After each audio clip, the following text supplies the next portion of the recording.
Estou falando que hoje é o dia das convenções Brasil afora. Teve convenção aqui no Distrito Federal. O PSD oficializa a candidatura para governador de José Arruda. A convenção conta com a presença do candidato à presidência Ronaldo Caiado e do vice dele, Gilberto Kassab. A Aline Becht acompanha esse evento. Boa tarde para você, Aline.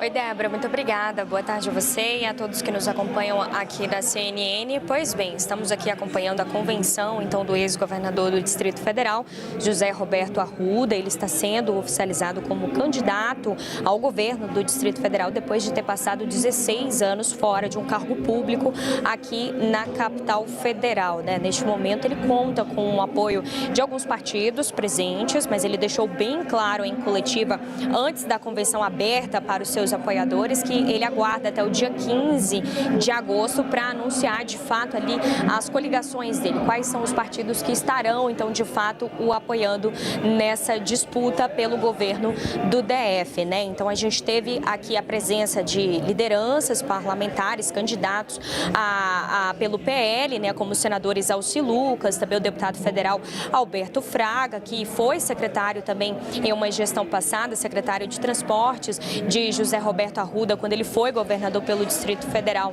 em seu último mandato aqui na capital federal, e também o partido Avante presente também prestando então esse apoio. Como eu disse, ele deu uma coletiva antes dessa convenção aberta, falou sobre alguns pontos. Um dos principais pontos é justamente o seu processo de inelegibilidade, porque atualmente ele está se candidatando e oficializando essa candidatura com base na legislação que foi aprovada e sofreu alterações no Congresso Nacional no ano passado. Só que essa legislação acabou sendo contestada no Supremo Tribunal Federal. Teve ali um pedido de vista do ministro Gilmar Mendes, mas os efeitos dela não estão suspensos, né? Então ele está seguindo esse rito legislativo, digamos assim, utilizando essa lei para poder então oficializar a sua candidatura pelo Distrito Federal, porque ela acaba alterando ali a contagem da inelegibilidade. E pelos cálculos então do ex-governador, ele acredita que está apto então para assumir. Nós chegamos a perguntar a ele se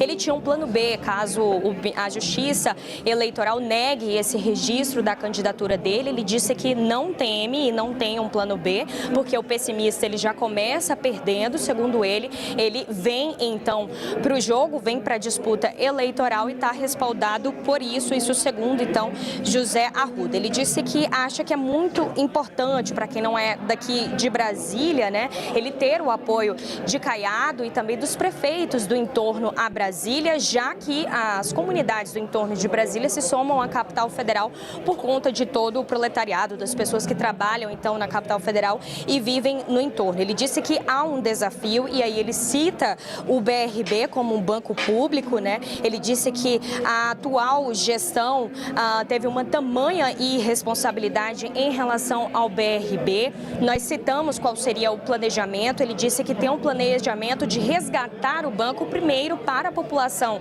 do Distrito Federal e do entorno e depois expandir novamente nacionalmente, mas ele disse que entrando no governo, ele já fecharia as agências nacionais e teria que ter também a consciência ali, o conhecimento do tamanho do rombo. Ele disse que aguarda o balanço a ser ainda disponibilizado pelo BRB, pela gestão do BRB, porém, o banco pediu que esse balanço fosse divulgado somente depois das eleições. Então, ele disse que o principal desafio dele em relação a esse mandato, se for eleito, seria justamente resgatar o BRB, o Banco de Brasília. Ele citou também a chapa do candidato à presidência da República, Caiado, seu vice, também presidente nacional do partido, Gilberto Kassab, dizendo que está muito bem preparada, que eles estão trocando ali a relação de emendas por diálogos em relação à população e a todo o projeto de governo que pode ser consolidado, que pode ser construído, e no caso do Congresso Nacional, em relação às emendas parlamentares. Sobre o vice, ele disse que tem muitas pessoas aqui que chegaram a coordenar com ele a época que ele foi governador do Distrito Federal, que ele tem conversado com essas pessoas, mas que ainda não tem um vice ali definido, disse que conversa então em busca ainda desse perfil da vice-liderança. E aí, só para finalizar rapidamente, Débora, só para explicar para nossa audiência, ele governou entre 2007 e 2010 e também exerceu os mandatos como senador e deputado federal pelo Distrito Federal. Agora, então, tem esse processo de inelegibilidade, mas ele se oficializa agora com esse respaldo da legislação eleitoral, da legislação aprovada pelo Congresso. Volto com você.